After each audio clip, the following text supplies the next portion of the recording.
ABP અસ્મિતાના અહેવાલની વધુ એક જોરદાર અસર। નીટ અને જેઈઈ જેવી પરીક્ષાની તૈયારી માટે વિદ્યાર્થીઓને માત્ર કાગળ પર શાળામાં દાખલ કરી નિયમિત વર્ગોમાં હાજરી ન અપાવતી ડમી સ્કૂલ પ્રથાની સામે ગુજરાત માધ્યમિક અને ઉચ્ચતર માધ્યમિક શિક્ષણ બોર્ડે કાર્યવાહી શરૂ કરી છે।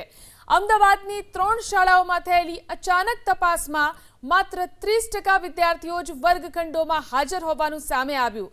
શાળા સંચાલક મંડળના અધ્યક્ષ એ.કે. ભરવાડની નરોડા સ્થિત ગાયત્રી વિદ્યાલયમાં જ ઓછી હાજરી જોવા મળી, તો સાયન્સ સિટી વિસ્તારની એસ.એચ. ડિવાઇન સ્કૂલ, નરોડાની ડિવાઇન સ્કૂલમાં 30%થી ઓછી હાજરી મળી, જેથી કારણદર્શક નોટિસ ફટકારાઈ છે।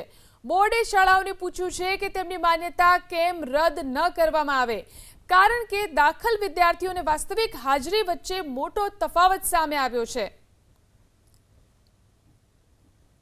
રાજ્યમાં ચાલતી ડમી સ્કૂલોને લઈને ગુજરાત શિક્ષણ બોર્ડે હવે કડક વલણ અપનાવ્યું છે।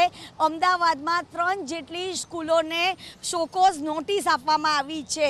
નીટ અને જેઈઈ જેવી સ્પર્ધાત્મક પરીક્ષાઓની તૈયારી માટે જે વિદ્યાર્થીઓ માત્ર કાગળ ઉપર શાળામાં દાખલ કરીને નિયમિત વર્ગોમાં હાજરી ન અપાતી ડમી સ્કૂલ પ્રથાની સામે ગુજરાત માધ્યમિક અને ઉચ્ચ માધ્યમિક શિક્ષણ બોર્ડે કાર્યવાહી છે તે શરૂ કરવામાં આવી છે અને અમદાવાદની 3 જેટલી શાળાઓમાં થયેલી અચાનક તપાસ દરમિયાન આશરે 30% વિદ્યાર્થીઓ વર્ગખંડમાં હાજર હોવાનું સામે આવ્યું હતું, જેમાં સાયન્સ સિટીની જે એસ.એસ. ડિવાઇન સ્કૂલ નરોડા અને જે ગાયત્રી વિદ્યાલયને નોટિસ ફટકારવામાં આવી છે। જો કે અહીંયા આગળ જે માન્યતા રદ કેમ કરવામાં આવે તેને લઈને પણ મોટા જે સવાલો છે તે ઊભા થઈ રહ્યા છે, પરંતુ ડમી સ્કૂલમાં પ્રવેશને લઈને અને કોચિંગ ક્લાસમાં સંપૂર્ણ સમય આપતા થયા છે વિદ્યાર્થીઓ, અને તેને જ લઈને અને અમદાવાદની 3 જેટલી સ્કૂલોને શોકોઝ નોટિસ છે તે